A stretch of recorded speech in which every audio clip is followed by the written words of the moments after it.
E aí pessoal, tudo bem com vocês? Meu nome é Filipe e eu sou um escritor de cordéis. E hoje nesse vídeo eu quero mostrar para vocês aquela que é a minha melhor obra, a minha obra que eu mais gosto de escrever, mas também é mais difícil, que é Lendas Indígenas, da mitologia tupi. Então, essa obra foi uma das primeiras que eu escrevi. Na verdade, eu sempre fui apaixonado por cultura indígena desde pequeno. Eu pegava os livros de história e via lá os negócios dos astecas, dos incas, e eu dizia, cara, que massa, que legal.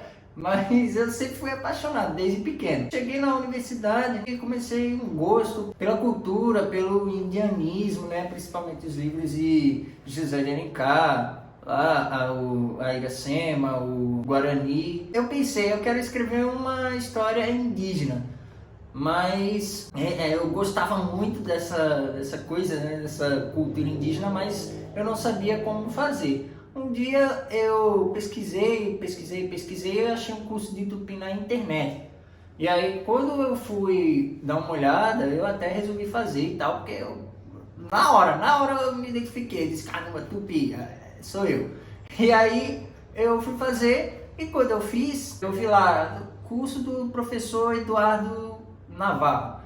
Aí eu, caramba, quem é esse professor Eduardo Navarro? Aí eu fui atrás, pesquisei. Só sei que eu achei o livro dele com o curso, o Método Moderno de Tupi Antigo completo na internet. Aí eu, caramba, vou pegar, vou fazer.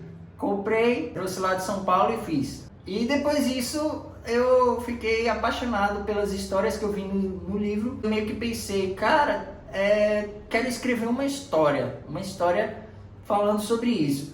E aí eu pensei, tem várias coisas aqui, a mitologia tupi é muito rica, ela tem vários personagens, vários mitos, e muitos deles, como eram passados somente tradição oral, né? Somente a via oral, eles não tinham escrito, nunca foram escritos. Dentre esses mitos se encontrava a de uma figura muito importante, chamada Tupi, que diziam que foi o criador de todo o povo tupi. Aí eu disse, rapaz, eu já sei o que eu vou fazer. E foi assim que surgiu a ideia de criar a saga de Tupi. É a história desse personagem que vai criar o povo tupi, o cara que vai guiar os índios lá do interior da Amazônia, lá da região de Rondônia, onde eles moravam, até Pindorama, que é o litoral daqui do Brasil. É meio que um negócio de Moisés, sabe? Mas combinado com coisas, elementos da mitologia tupi, e é muito massa. Eu acredito sinceramente que esse vai se tornar o maior livro de poesia da história do Brasil e que vai superar Camões. É isso aí, meu filho. Tem que ser positivo.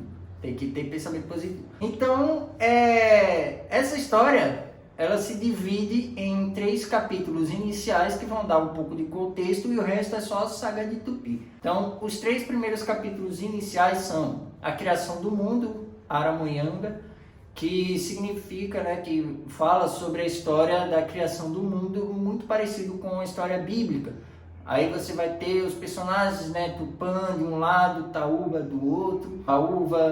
Taúba se rebela contra Tupã e aí ele é jogado de Irma, que é o céu indígena, ele é jogado na terra e acontece tudo bem parecido com a Bíblia, só que os nomes são diferentes. E aí você tem também nesse mesmo capítulo a história de Irupavém e Surpavém, que são os primeiros seres humanos da Terra, daqui da América do Sul. Aí eles chegam, eles vêm povoar a terra, só que eles não conheciam o fogo. Aí o Irupavém vai lá atrás do fogo, né? Ele vai lá, sobe o Pico da Neblina, que é a montanha mais alta aqui do Brasil, e luta contra os corvos. E aí ele vence os corvos e consegue roubar o fogo deles, porque os corvos eram os donos do fogo. E aí ele volta para a terra com o fogo. É também uma história bem parecida com a de Prometeus, né? Da mitologia grega. A segunda história é a história de Maíra. Tem 2 Maíras, o Maíra bom e o Maíra mau. Aí nós vemos que o Maíra mau é um cara europeu que o navio dele acaba se perdendo, vem parar na América do Sul e ele fica aqui perdido.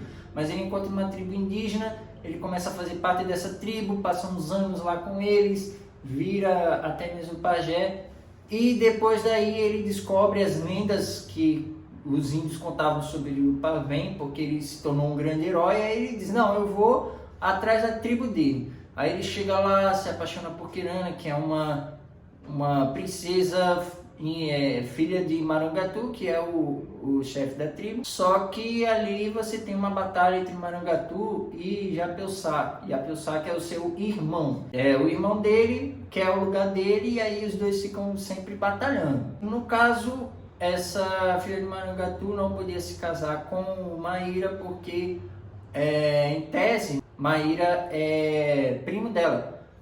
E o Maíra de verdade, né? Que esse é o Maíra mau. Tem o Maíra bom, que é o Maíra humano, o Maíra de verdade. E esse Maíra de verdade era um cara albino. Então ele nasceu com essa questão do albinismo. O que o Maíra mau faz é que ele sequestra esse cara e começa a se passar por ele. E aí ele engana todo mundo achando que faz o povo achar que ele é o Maíra verdadeiro. E ele começa a espalhar uma nova religião ali, meio que pervertendo o povo indígena. Mas no final, ele acaba raptando Kirana e eles têm relações, e os filhos deles acabam nascendo todos amaldiçoados por causa da maldição que Japeuçá lançou na descendência do seu irmão Marangatu. Então eles nascem todos monstruosos, e essa é a origem dos 7 monstros lendários da mitologia tupi e também da mitologia guarani. Bom, seguindo em frente, o Maíra verdadeiro é encontrado, e ele deixa lá uma profecia de que um cara branco trouxe o mal para o povo, e um cara branco também traria o bem no futuro. E aí é a profecia que fala sobre Sumé. O próximo capítulo conta a história de Sumé. Sumé é o apóstolo Tomé, o discípulo de Jesus, aquele mesmo que disse, se eu não ver o buraco dos cravos, eu não vou acreditar que Jesus ressuscitou. É esse mesmo. Ele vem aqui para a América do Sul evangelizar os índios. Só que os índios não gostaram muito dessa lei de Deus que ele veio passar para eles, e eles tentaram expulsá-lo, tentaram matá-lo. Só que ele fugiu. Aconteceu uma série de milagres, né? Porque eles atiraram, as flechas voltaram contra eles. Aí o Tomé fugiu, meio que caminhando pelo mar e tal. E aí, o que aconteceu é que ele construiu a trilha do Peabiru, que é um caminho que liga São Paulo, na verdade o vilarejo lá de São Vicente, passando pela cidade de São Paulo, até Cusco, que é a capital do Império Inca. O que acontece é isso, Tomé vai até o Império Inca, que não existia ainda na época, ele vai até a região do Império Inca e prega para os índios de lá. E de lá ele segue o seu caminho e vai para a Índia. É uma história mitológica, um mito. Mas é bem interessante, porque meio que ele tem uma certa veracidade histórica, né? Ele é uma coisa plausível, uma coisa que realmente poderia ter acontecido, porque as datas todas batem. Quando o Sumé chega aqui, ele se casa, e os filhos dele são Tamanduaré e Ariconte, que também são 2 irmãos que se odeiam. No caso, Tamanduaré é meio que o Noé indígena, porque você tem uma grande inundação. Só que Tamanduaré, para fugir dessa grande inundação, sobe junto com a sua esposa em uma das 5 palmeiras sagradas, que são as maiores palmeiras da América do Sul. Aí ele sobe em uma dessas 5 para sobreviver dessa grande inundação. Quando ele desce, eles dão origem a uma nova tribo. Dentre os filhos de Tamanduaré, você tem Tupi. E Tupi, portanto, é neto de Sumé. Ou seja, o cara que deu origem a todo o povo Tupi é neto de um dos apóstolos de Jesus. E isso, da primeira vez que eu vi nesse livro do Eduardo Navarro, eu simplesmente explodiu minha cabeça, abriu a minha visão de mundo. Eu disse, caramba, que negócio massa. Enfim, é muito massa, cara, é muito massa. Porque meio que o Brasil tem meio que uma ligação na sua fundação, no seu mito de criação com um apóstolo de Jesus, cara. É muito massa isso daí. E os índios têm meio que uma ascendência judaica, né? Eu acho isso sensacional, é uma das coisas mais incríveis que eu já vi em toda a minha vida. Eu disse, não, tem que escrever isso daqui. E aí vem a saga de Tupi, que é o interessante. Ariconte Como eu já falei, eu odiava Tamandaré. Um dia, um belo dia, Ariconte matou Tamandaré. Como o Tamandaré morreu, seu filho Tupi ficou como o herdeiro. Ele seria o próximo cacique da tribo, né? O próximo que iria liderar. Só que Ariconte queria matá-lo também, porque ele queria tomar o lugar dele. Ariconte conseguiu tomar uma bebida chamada Yasuka. Yasuka significa batismo em Tupi. Essa bebida, para você ver né?